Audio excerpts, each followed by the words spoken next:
So first up is an interview with Pete Peterson of The Rabbit Room. The Rabbit Room started out as a group blog and now hosts events, a press that publishes books, and even has a 150-year-old farmhouse named North Wind Manor. And I think it really started with this longing to nourish creative community that many of us feel.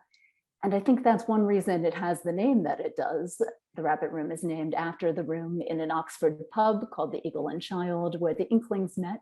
Many of you are probably familiar with the Inklings, but if you're not, it was a group of scholars and writers that included J.R.R. Tolkien and C.S. Lewis. And there's a very good chance we wouldn't have The Lord of the Rings today had the Inklings not existed. So I think that name really calls up that desire that many of us feel for creative community. And I love how the Rabbit Room models that. So we're going to share some ideas with our listeners on how to deepen that work through digital and other connections. Pete, we're so delighted to have you today. First, would you just tell us a bit more of the story and a few moments that you see as key points where the Rabbit Room nourished community? Absolutely. Thanks for having me, Hannah. Really appreciate it. Hannah already gave a great introduction to the foundation of the Rabbit Room. Essentially, my brother, Andrew Peterson, who's a musician, had toured he was in England and he had been to the Eagle and Child and discovered the room, and we were big fans of Tolkien and Lewis. So he came home from that trip, which was back in 2006, I guess, really fired up about this whole idea that this fellowship of people in their creative arts had really inspired and held one another accountable and just had a fellowship together, a friendship. And over the course of years, that resulted in some life or world-altering, I would argue, works of literature. And so he came home thinking, like, how can we, begin to think like that? And so our initial idea was, let's build a coffee shop, or we'll call it a coffee pub, and we'll serve coffee and beer, and we'll have books, and we'll sell books, and like we can sit in the back corner and smoke our pipes and write, our next novel and all that kind of stuff, and it'll be great. And then we really quickly realized that we're broke, and you can't do that when you're broke. So we started a blog instead, which is funny, but it really did become the beginning of everything that's come after that. So essentially, we invited, just people that we knew and people that we wanted to know better from all walks of life, artists, visual artists, pastors, writers, songwriters, poets, just a great selection of people, and just said, hey, we've got this idea. Will you guys come and create with us in public on this blog? And let's just do it for fun and see what happens. And after, 3 or 4 years of that, we had become a community in and of ourselves. Friendships had really been forged. And then what we saw that was happening was that the readership, was also becoming a community. And I don't want to call it a fandom because it really is a community. Like we try really hard, I think, to fight against any sort of personality in the Rabbit Room. Like if you come to a Rabbit Room event, one of the things we like to say is that there's no green room here. We're all on the same level. There's no such thing as celebrity. We all eat at the same table. We all sit in the same chairs. And that sense of kind of just humility and openness, I think, has really colored the Rabbit Room community for years. So in 2010, a couple of years leading up to 2010, the readership of the Rabbit Room kept saying, you guys should do a conference. You guys should do a conference. And we kept thinking, that's a terrible idea. We're not conference leaders, we're writers. But eventually we were convinced, and we came up with the idea of something called Hutchmoot. And that's a strange word. That's the combination of hutch, which is where rabbits live, and moot, which is an old English word for a meeting of free people. So in 2010 here in Nashville, we hosted our first Hutchmoot thinking nobody would come. And it had eventually sold out in a couple of weeks. And it was 100 guests that first year. And it was just a series of sessions in which, all of our friends, we decided, what, I love this writer, and I'm going to tell people why I love this writer. So for me, it was Walt Wangerin Jr. We sat down with a group of people and we just walked through what we loved about Walt Wangerin Jr. And out of that, came a yearly conference that celebrated its 10th anniversary right before COVID shut down, which has become, very successful. We limited it to 300 people because we really believe in the power of intimacy. And we feel like if through the course of the weekend, if I can't shake everybody's hand and call everybody by name, then we've really lost something. because we serve meals to everybody, we eat together. It's a really curated event. And it's come to sell out in about 2 minutes whenever tickets go online, which is, awesome, but it's also unfortunate because we recognize there's a lot of people that want to come who cannot. And it's too much work for us to do it more than once a year. So the weird thing that was COVID came around, and interestingly, what the result of that was that we had to cancel our conference this year.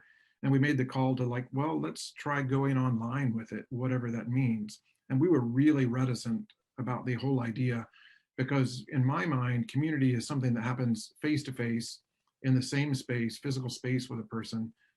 You can have a form of community online, but it is not fully incarnated until you are sitting beside the person.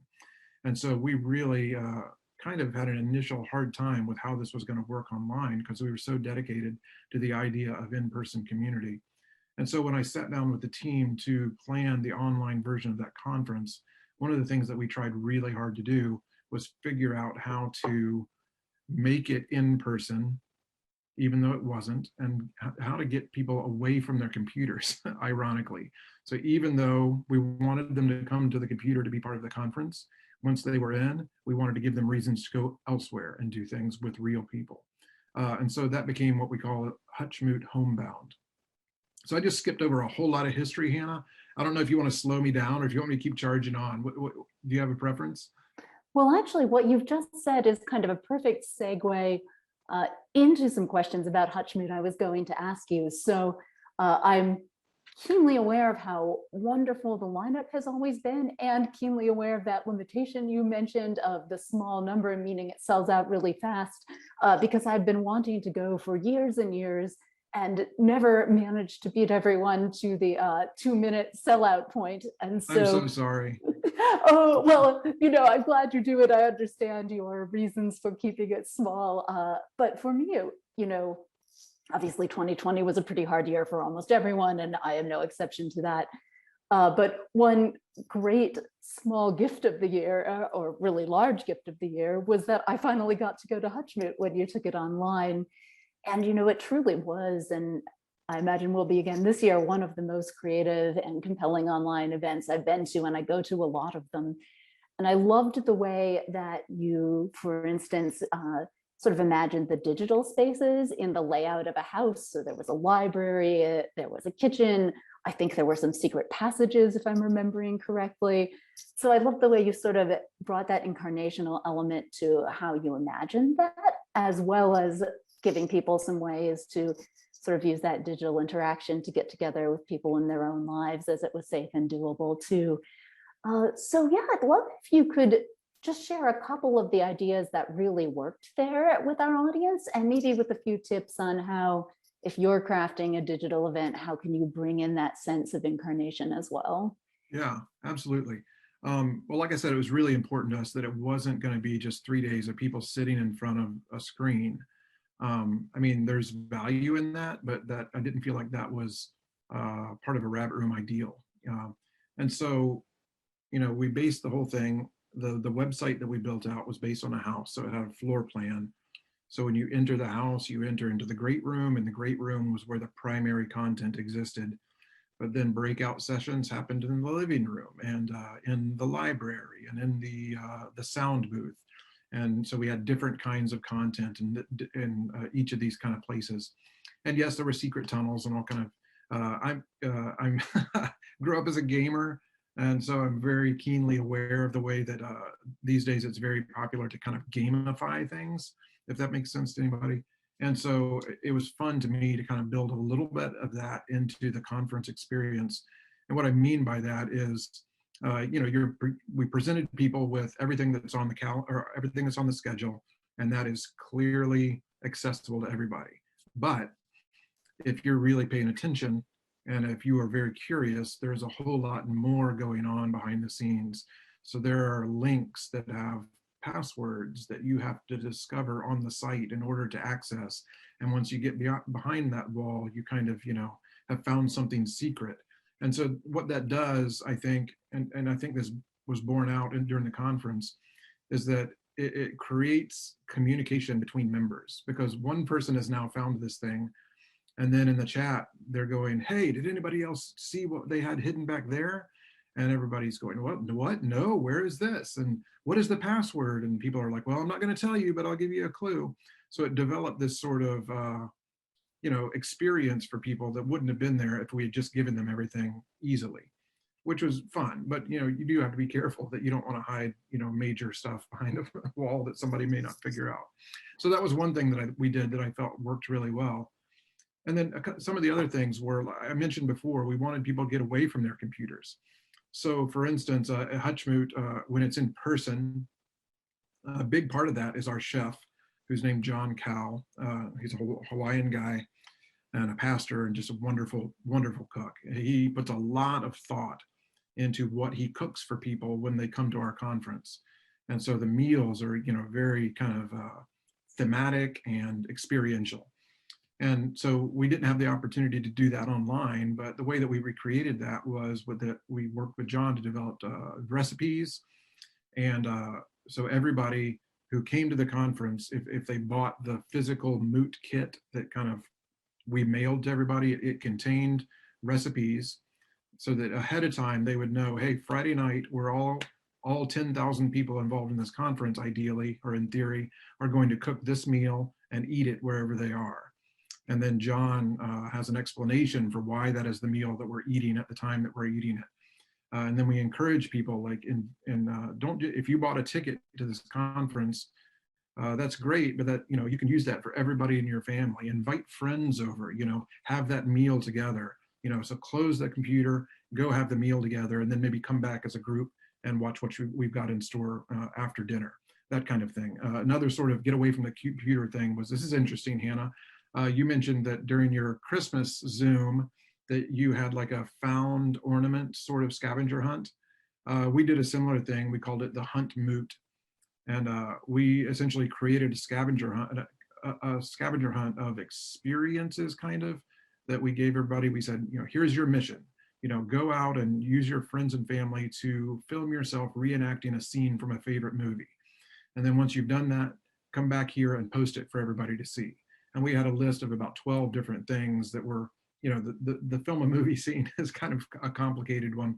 So others were as simple as, go out in public and leave an encouraging note for someone where they will find it unexpectedly, and then take a picture of your note and post it here. And so over the course of the weekend, as people began to interact with these things, we had these message boards that were just flooded with all these creative things that people had come up with as a way of sort of filling in their scavenger hunts. And it was really, really wonderful to see how people were creative. And then I'll give you one more example, and that was we had a thing that we called the bee conspiracy. So when we mailed attendees this physical kit for the weekend, one of the things that was in there, I'll say one, there were when you opened up your kit, there were things inside that you were supposed to open immediately, and there were other envelopes that said do not open until you are instructed to open this envelope. And then during the course of the weekend, we would say, okay, now is the time, pull out the bee conspiracy envelope and tear it open.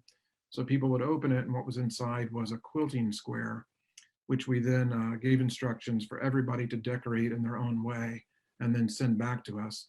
And so for the past several months, a group of friends of ours have been working to sew all of these hundreds of squares that we received back into a series of quilts that will be on display at North Wind Manor, our event space.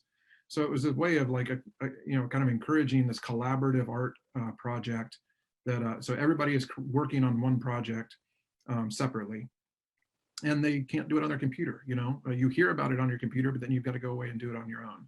And then you come back and share it with everybody else. So we really had a lot of fun kind of brainstorming ways to do that. And we're doing it again this year. We come up with some new ideas, and it, most all of it worked. It was interesting. We did find that it's impossible to create an experience that's going to please everybody in the same way.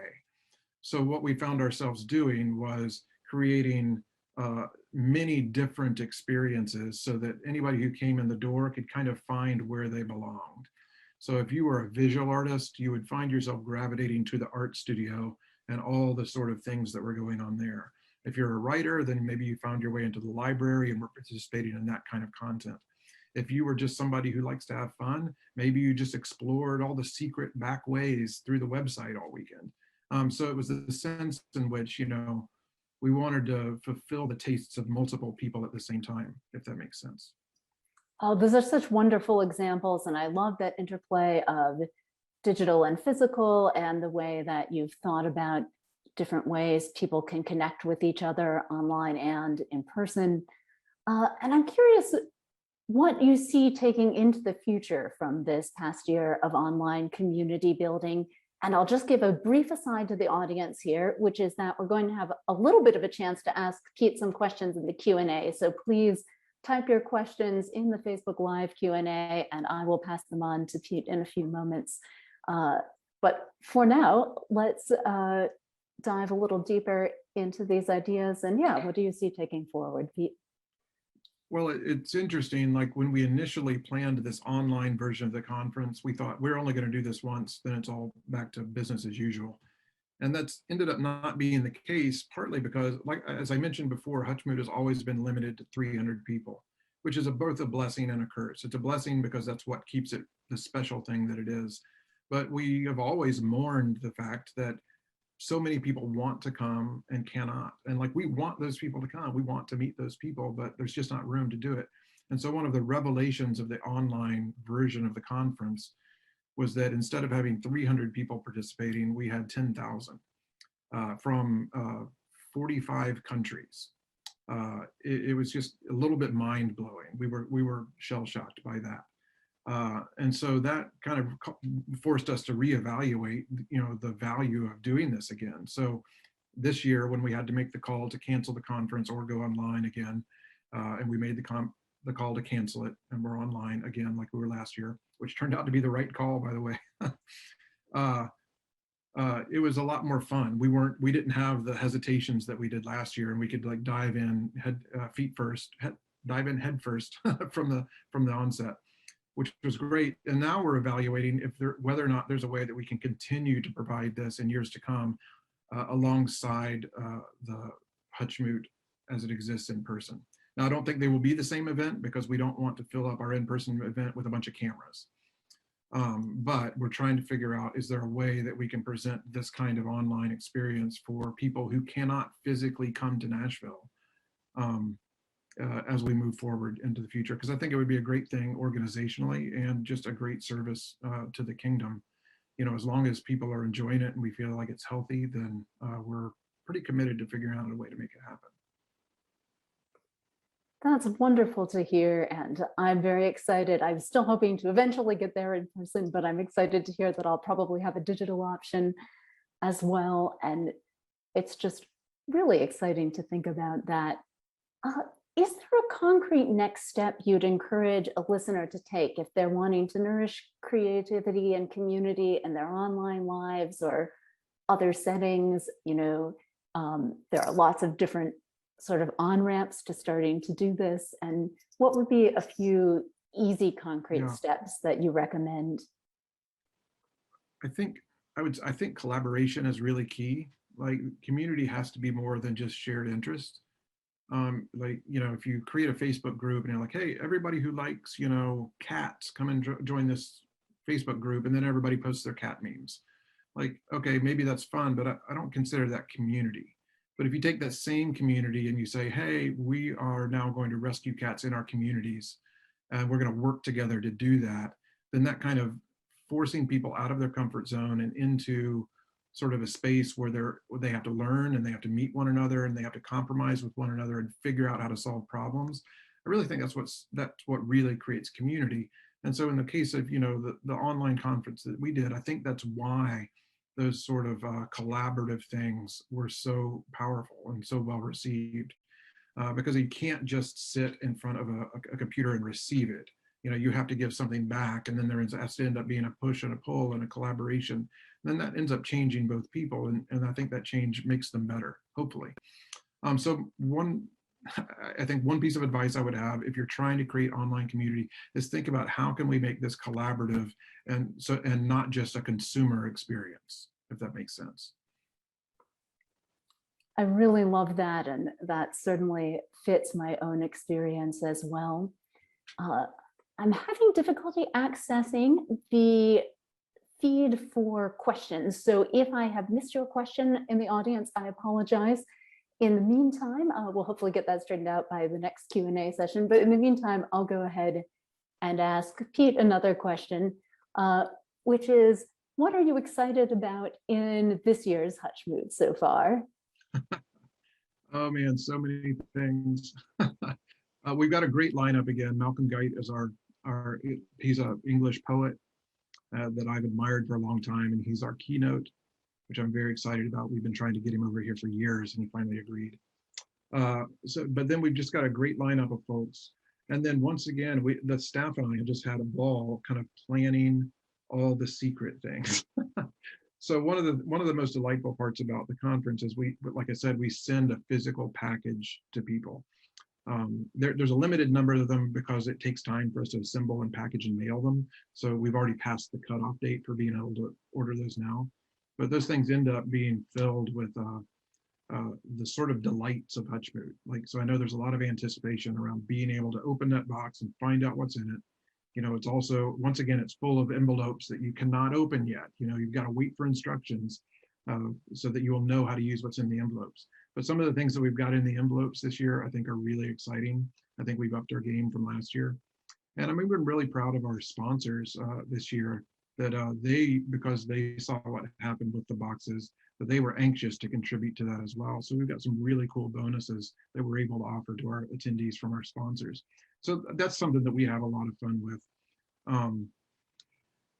Yeah, we've just got, I can't wait. I can't wait. It's a great opportunity to be able to share some of the most talented, smartest, best thinking people that I know with such a range of people outside of our normal sort of audience, that it just fills me with delight. It's like I get to show off people that I love, and I don't know of anything better than that.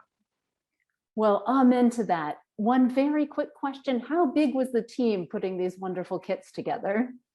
We got a staff of about 9 people. It's not very big. So it's a lot of work. Well, thank you for putting in the work to share those things with the audience. And thank you for sharing with us today. So great to hear some of your creative strategies and think about how to adapt them into our own experience. So we'll transition. And oh yeah, thank you so much. Thank you.